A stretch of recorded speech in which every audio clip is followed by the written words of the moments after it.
Il est rare qu'une inscription ancienne sur un morceau d'argile soit découverte en parfait état.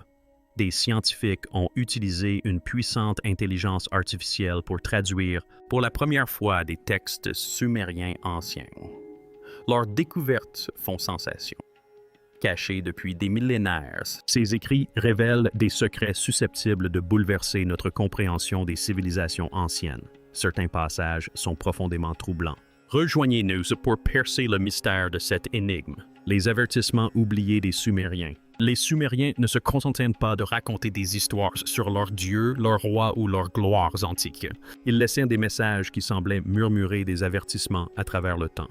Sur des tablettes d'argile, ils consignaient non seulement des événements, mais aussi des schémas qui se répétaient au fil des âges. Pour eux, le monde évoluait par cycles, des périodes de paix, d'abondance et de progrès suivies d'effondrements soudains et de souffrances, avant que la vie ne renaisse lentement. Leur vision de l'histoire n'était pas celle d'un long voyage vers l'avant, mais d'une boucle tournant sans fin, sous le regard de forces invisibles. Ces peuples anciens étaient de fervents observateurs du ciel. Ils étudiaient les étoiles et les planètes, convaincus que tout ce qui se passait dans l'espace influençait tout ce qui se passait sur Terre. Leurs cartes stellaires et leurs écrits étaient plus que des mythes, c'étaient des cartes du destin. Aujourd'hui, l'intelligence artificielle moderne révèle d'étranges liens entre ces archives anciennes et nos connaissances actuelles sur le passé de la planète. Il semblerait que les Sumériens aient perçu des événements réels qui ont bouleversé l'histoire humaine, des bouleversements climatiques majeurs, des sécheresses et des catastrophes qui ont marqué la fin de grandes civilisations. L'une de ces catastrophes s'est produite il y a environ 400-200 ans. Une sécheresse intense a engendré la famine des migrations forcées et la chute du puissant empire akkadien. Depuis, les scientifiques ont trouvé des preuves matérielles de cette tragédie dans la Terre elle-même, des traces de poussière, des lits de vacher, des rivières asséchées et des couches de glace qui racontent la même histoire tragique. Pourtant, la version sumérienne est bien plus troublante. Il parlait d'un ciel rougeoyant, d'un soleil qui s'assombrissait, de rivières qui s'inversaient et d'étoiles qui semblaient chasser à travers le monde. Pendant des siècles, les historiens ont rejeté ces récits, les considérant comme des contes symboliques ou des exagérations. Mais les nouvelles technologies suggèrent qu'ils pourraient avoir décrit de véritables changements astronomiques. Tempêtes solaires, éruptions météoritiques ou bouleversements cosmiques perturbant la planète, les Sumériens nous ont légué bien plus que cela. Ils nous ont révélé le secret sumérien des origines de l'humanité. Leur récit de la création humaine est unique en son genre. Il ne s'agit pas d'une lente évolution ni d'un changement aléatoire, mais d'un événement soudain divin et intentionnel. Dans leurs écrits anciens, ils décrivent comment l'émergence de l'humanité ne résulte ni du hasard ni du temps, mais de la guidance d'êtres puissants venus d'au-delà du ciel. Leur histoire mêle foi mystère et sagesse en une vision saisissante des véritables débuts de la vie sur Terre. Alors que la science nous apprend que l'évolution humaine s'est étendue sur des millions d'années, comme en témoignent des fossiles tels que Lucy, retraçant le long chemin qui mène des premiers ancêtres à l'homme moderne. Les Sumériens croyaient qu'un événement majeur avait tout bouleversé en un instant. Ils évoquaient les Anunnaki, un groupe de dieux puissants descendus des cieux pour façonner le monde et créer l'humanité. Selon les tablettes, ces visiteurs divins auraient transformé les premiers humains par un acte particulier qui leur aurait conféré la pensée, le langage et la créativité. Dès lors, l'être humain devint unique en son genre. La preuve de cette transformation pensée en sottise résidait dans l'essor de leur civilisation.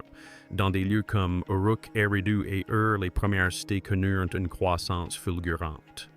En peu de temps, les Sumériens bâtirent des communautés solides, élaborèrent des lois, développèrent l'irrigation et inventèrent de la roue. Ils offrirent également au monde le premier système d'écriture connu, le Kuni.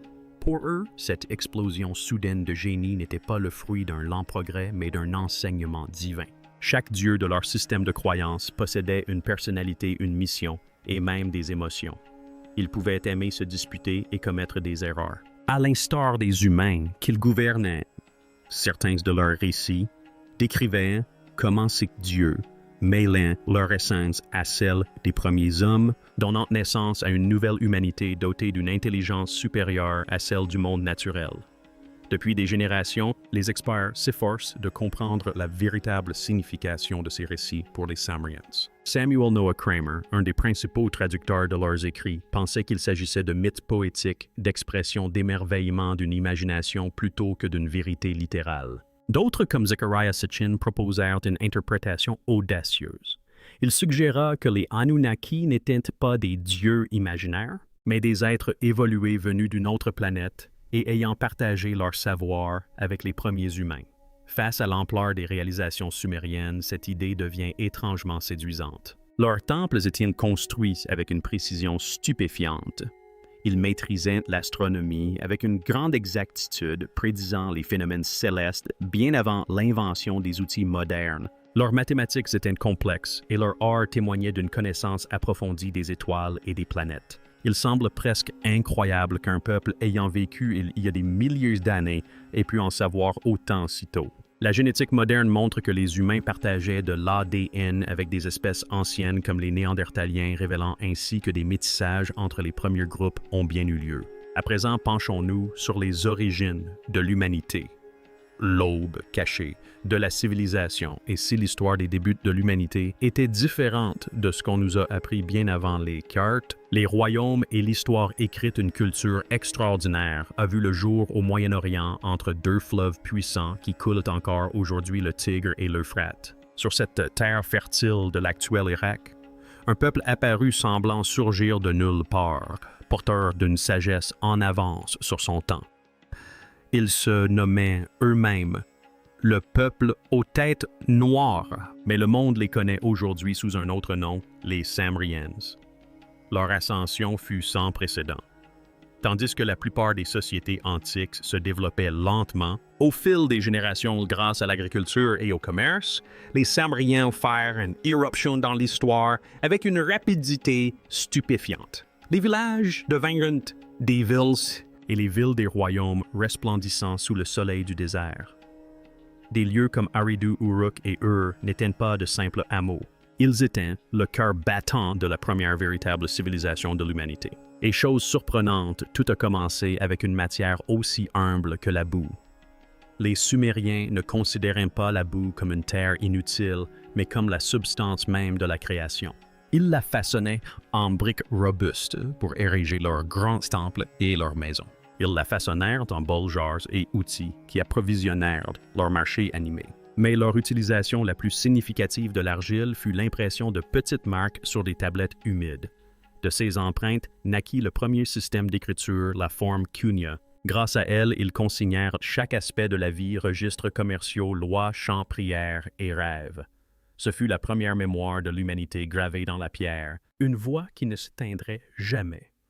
Par ces écrits, les Sumériens jetèrent les bases d'un monde qui influence encore nos vies. Leur génie mathématique perdure dans notre système temporel 60 secondes, dans 1 minute 60 minutes, dans 1 heure et 360 degrés dans un cercle.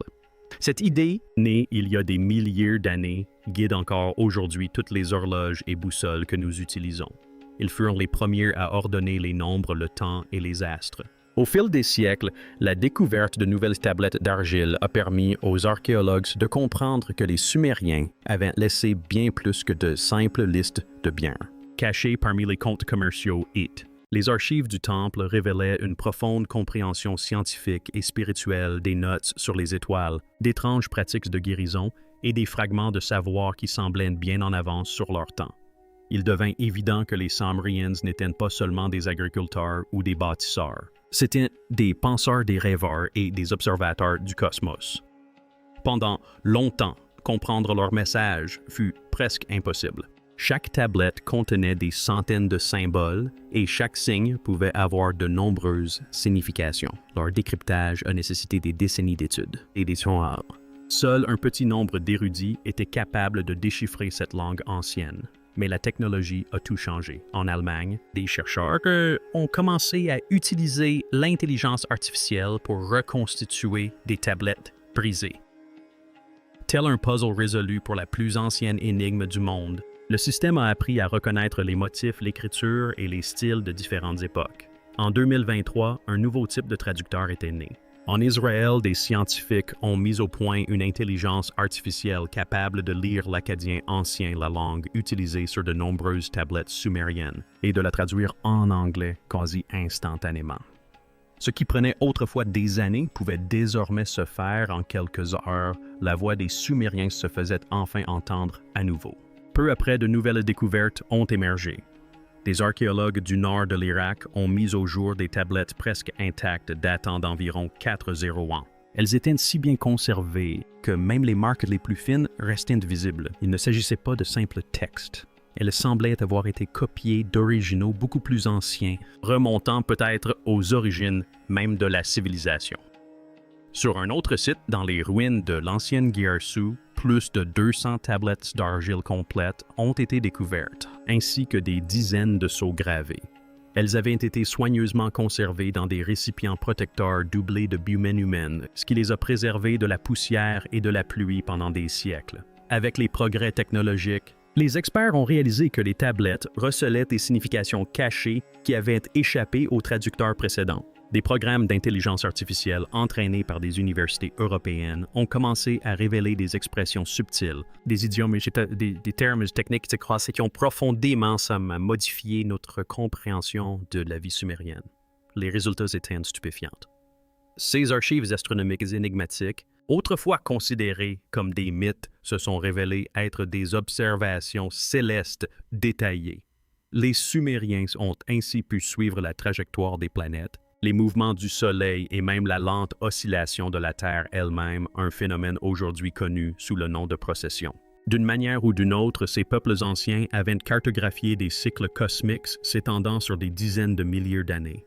Leur intuition dépassait le cadre des étoiles. Dans leurs écrits médicaux, ils décrivaient comment nettoyer les plaies, prévenir les infections et mesurer le rythme cardiaque. Certains textes laissaient même entendre que les traits physiques se transmettaient de génération en génération, un concept qui ne serait scientifiquement prouvé qu'à l'époque moderne. C'était comme s'ils possédaient des fragments de savoir futur préservés dans les lignes de l'argile. Parmi ces découvertes figurait un phénomène encore plus énigmatique. Certaines tablettes évoquaient des genres métalliques remplis de liquide produisant une étrange lueur ou un courant électrique. Les descriptions correspondent à la conception de la célèbre pile de Bagdad, un artefact qui semble capable de produire de petites quantités d'électricité. Se pourrait-il que les Sumériens aient découvert par hasard les secrets de l'énergie des milliers d'années avant la science moderne, par curiosité ou par expérimentation? Leurs écrits ont révélé quelque chose d'inédit pour leur époque, mais leur héritage recèle aussi des zones d'ombre. Leurs archives contiennent des mises en garde concernant des objets décrits comme des pierres brûlantes, des substances qui embrasaient la terre et empoisonnaient les champs, obligeant les populations à les enfouir profondément sous terre. Des scientifiques modernes ont découvert des plaques de verre naturelles du désert formées par une chaleur extrême, probablement due à des impacts de météorites ou à de puissantes explosions. Mais comment ces écrits sont-ils apparus et pourquoi les prémices de l'écriture humaine? Bien avant l'invention des livres, des stylos et du papier, les premières traces d'écriture humaine apparaissent dans les terres arides de Mésopotamie. À cette époque, les hommes n'écrivaient pas encore de mots tels que nous les connaissons. Ils traçaient plutôt de minuscules marques ou de petits dessins sur de l'argile humide. Ces symboles n'étaient ni des récits ni des lettres. Il s'agissait de simples registres servant à compter et à commercer. Les agriculteurs et les marchands utilisaient ces marques pour recenser leurs biens moutons, genres de grains ou miches de pain. Parfois, ils employaient de petits jetons d'argile pour indiquer les quantités. Ces jetons étaient moulés dans de l'argile molle ou gravés sur de la pierre, du bois ou de la poterie. C'était une manière ingénieuse de se souvenir de leurs échanges. À mesure que les gens apprenaient à cultiver la terre et commençaient à s'installer dans des villages, leur vie changeait. Le simple fait de semer et de récolter leur apportait la stabilité. Avec cela naquit le commerce. Les villages se transformèrent en villes et les marchés s'animèrent davantage, attirant agriculteurs, artisans et commerçants. Le suivi de toute cette activité nécessitait un système plus performant. Les petites marques qui servaient d'autrefois à compter les marchandises devinrent peu à peu un langage à part entière. Entre 90 et 30 avant notre ère environ, les gens utilisaient des jetons d'argile et des marques primitives pour consigner leur vie quotidienne. Sans le savoir, ils jetaient les bases de la première véritable forme d'écriture. Avec le temps, les jetons furent remplacés par des tablettes d'argile. Des artisans qualifiés, appelés scribes, furent formés à écrire à l'aide d'outils spéciaux, les stylets instruments pointus qui laissaient des empreintes nettes sur la surface tendre de l'argile. Une fois sèches, ces tablettes devenaient solides et permanentes, conservant chaque marque. Les premières tablettes étaient de couleurs variées, blanc cassé, gris et brun. Chacun d'eux est un petit fragment d'histoire vivante. Vers 4000 avant notre ère, des dessins connus sous le nom de pictogrammes commencèrent à apparaître. Chaque symbole représentait un objet, une idée ou une activité. Un dessin de poisson signifiait poisson, tandis qu'un symbole de grain signifiait orge. Mais à mesure que la langue se complexifiait, les Samriens comprirent la nécessité d'un système plus rapide et plus flexible. Leurs pictogrammes simples se transformèrent progressivement en impressions abstraites en forme de coins. Ce nouveau style d'écriture fut appelé cunha, signifiant écriture en coin. Vers 2005 avant notre ère, le cunha était devenu une langue écrite à part entière. Les marques ne représentaient plus seulement des objets. Elles représentaient des sons, des syllabes et des mots. Pour la première fois, on pouvait consigner des histoires, des chants et des lois dans sa langue parlée. L'écriture n'était plus seulement un moyen de compter les biens. Elle était devenue une façon d'exprimer la pensée et de préserver le savoir. Pendant ce temps, en Égypte, un autre type d'écriture apparaissait. Les hiéroglyphes. Ces symboles magnifiques, j'ai détaillé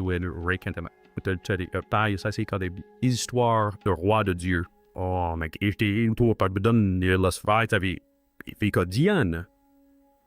nombre de leurs signes ressemblaient au monde qui les entourait, tout comme les symboles sumériens d'autrefois. Curieusement, certaines de ces formes d'écriture anciennes ressemblent même à des versions primitives des caractères chinois modernes. Mais quel lien unissait Nibiru et les Sumériens, les dieux du ciel de Sumer, et le mystère de Nibiru? Bien avant que les civilisations modernes n'émergent des sables de l'histoire, les habitants de l'ancienne Sumer levaient les yeux vers le ciel et croyaient que leur vie était guidée par des forces divines. Leur monde était gouverné par des dieux qui contrôlaient chaque aspect de l'existence, la terre sous leurs pieds, le vent dans les airs et les étoiles au firmament. Parmi ces puissantes divinités figurait un grand dieu du ciel. Il régnait en maître absolu et selon la légende, s'était uni à Kié, la déesse de la terre. De leur union naquit une lignée d'enfants puissants, les Anunnaki, les enfants d'An. Ces êtres rayonnants et sages étaient censés gouverner à la fois les cieux et le monde des humains. Les Anunnaki étaient différents de tous les autres dieux des récits anciens.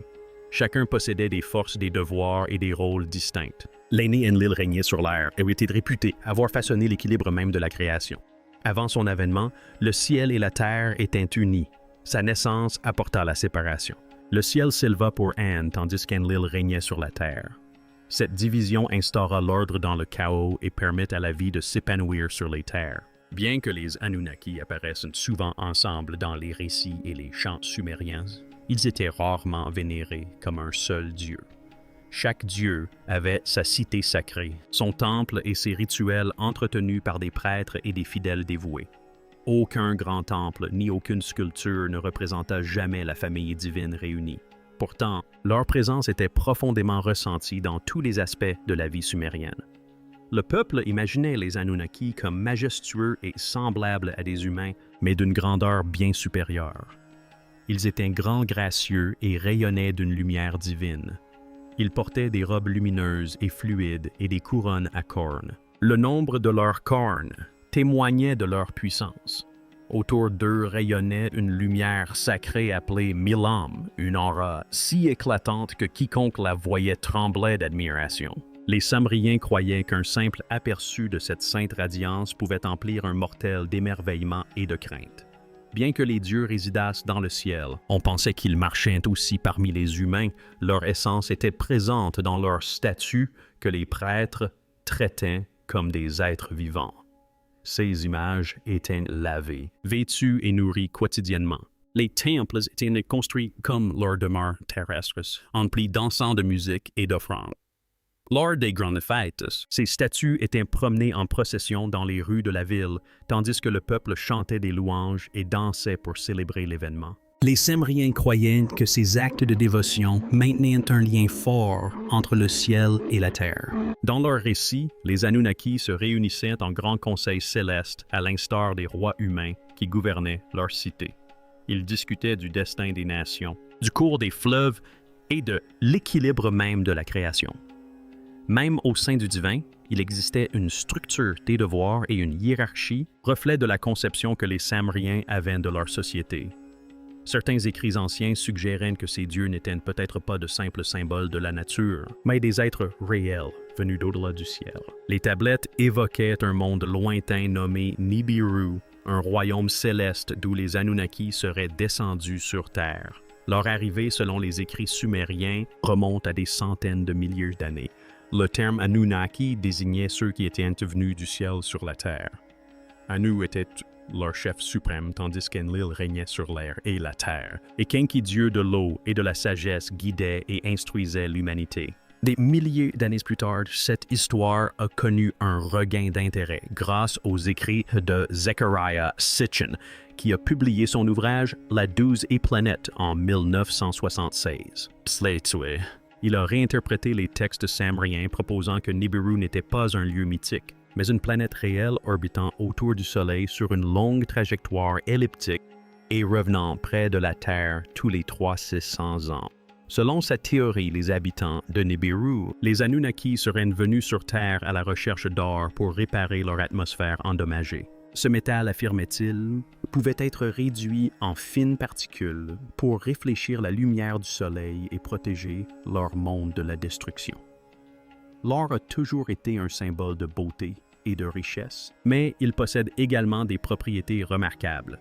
Il réfléchit la lumière, résiste à la corrosion et conduit l'électricité, ce qui le rend précieux même dans les technologies modernes. Les instruments spatiaux, les satellites et les télescopes, dont le télescope spatial.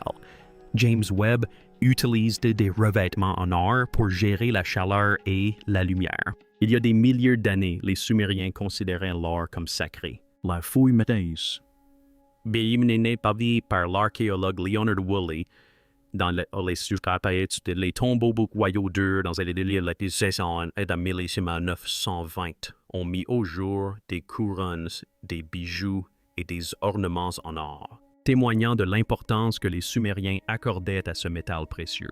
D'anciennes tablettes sumériennes évoquaient également un lieu nommé Obzu, un royaume profond et caché sous la terre associé à Enki. On disait que les dieux y cherchaient de l'or. Dans l'un de leurs plus anciens récits, l'épopée d'Atrahasis, les Anunnakilas de l'extraction minière se rebellèrent contre leur labeur incessant. Pour remédier à cela, Enki proposa de créer un nouvel être pour les remplacer.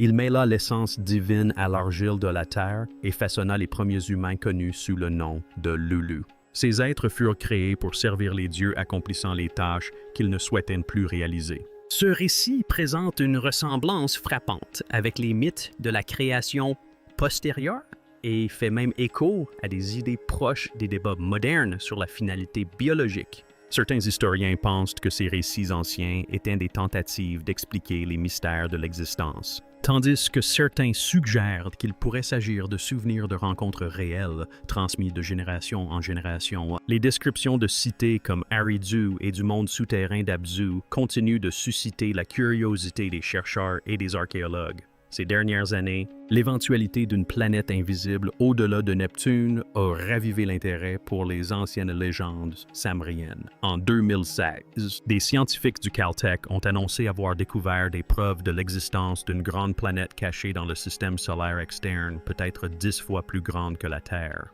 Mais ce que cache la liste royale sumérienne?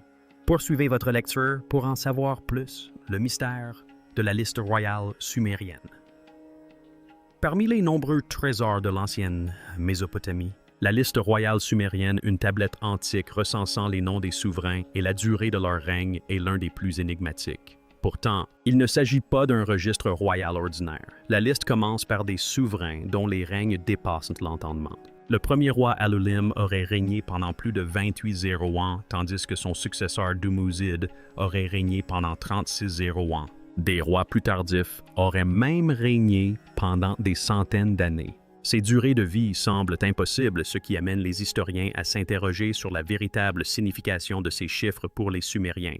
De nombreux chercheurs pensent qu'ils n'ont jamais été à prendre au pied de la lettre. Ils auraient plutôt symbolisé la grandeur, la sainteté ou la proximité d'un souverain avec les dieux. Plus le règne d'un roi était long, plus son pouvoir semblait divin. Aux yeux des Samriens, le temps ne se mesurait pas seulement en années, mais aussi en fonction du poids de la faveur divine. Pourtant, cette idée ne fait pas l'unanimité. Certains pensent que ces souverains n'étaient peut-être pas entièrement humains. Selon d'anciens mythes, des êtres connus sous le nom d'Anunnaki seraient descendus des cieux, et beaucoup se demandent si les premiers rois n'auraient pas pu être leurs descendants. Un mélange de sang humain et divin. L'archéologie a ajouté du mystère à cette théorie. Dans les ruines de l'ancienne cité d'Ur, le tombeau de la reine Puabi a été mis au jour datant d'environ 2600 ans avant Jésus-Christ. Les scientifiques, en étudiant ces restes, ont constaté que son crâne présentait une forme étrange, long et étroit, mais sans lien avec les pratiques de déformation crânienne observées dans d'autres cultures. Il semblait s'être développé ainsi naturellement. Plus étonnant encore, certains squelettes découverts près de sa tombe étaient décrits comme étant extrêmement grands, certains atteignant peut-être plus de 2 mètres. À une époque où la plupart des gens étaient plutôt petits, c'était extraordinaire. S'agissait-il simplement de caractéristiques humaines rares ou des signes de quelque chose de plus inhabituel? Peut-être d'être différent de tous ceux connus, jusqu'alors les Sumériens eux-mêmes accordaient une grande importance à la lignée royale. Leurs tablettes mentionnaient souvent la semence d'Anu, faisant référence à une lignée divine censée se transmettre par des familles choisies. Pour eux, la royauté était un devoir sacré, un héritage céleste. Ils protégeaient jalousement ce lien divin par des rituels et des lois matrimoniales destinées à préserver leur ascendance céleste. Pour les Sumériens, le pouvoir n'était pas seulement un héritage, il émanait des dieux eux-mêmes. Cette croyance n'était pas propre à Sumer. Dans de nombreuses cultures antiques, les souverains se réclamaient d'une origine divine. En Égypte, les pharaons se disaient « enfants de Ra, le dieu soleil ». Les souverains Incas d'Amérique du Sud affirmaient être nés du soleil. Même au Tibet, le Dalai Lama était perçu comme la réincarnation d'un être sacré. Pourtant, les Sumériens furent parmi les premiers à consigner ces idées par écrit, les préservant pendant des millénaires. Comprendre leurs écrits n'est cependant pas chose aisée. La langue sumérienne est riche de sens et un seul mot pouvait désigner plusieurs choses à la fois. Ainsi, le mot « mi » pouvait signifier une règle divine, un principe spirituel, voire un objet de grand pouvoir.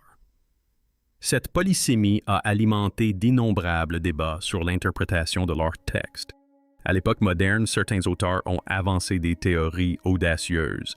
Zachary Sitchin, par exemple, affirmait que les tablettes décrivaient des visiteurs extraterrestres et désignaient une tablette qui, selon lui, représentait une carte du système solaire. Des experts ultérieurs ont cependant réfuté ces affirmations, démontrant que les symboles n'étaient pas des planètes, mais un univers inscrit dans l'argile.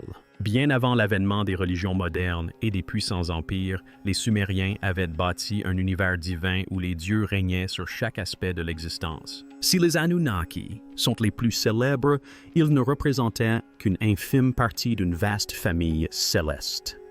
Pour le peuple de Sumer, chaque souffle de vent, chaque goutte de pluie et chaque lueur de lumière étaient guidés par des forces invisibles des êtres puissants qui façonnaient la création, le chaos et le destin.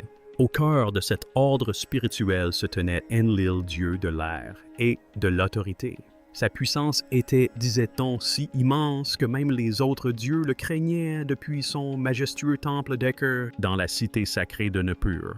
Enlil régnait avec justice et discipline.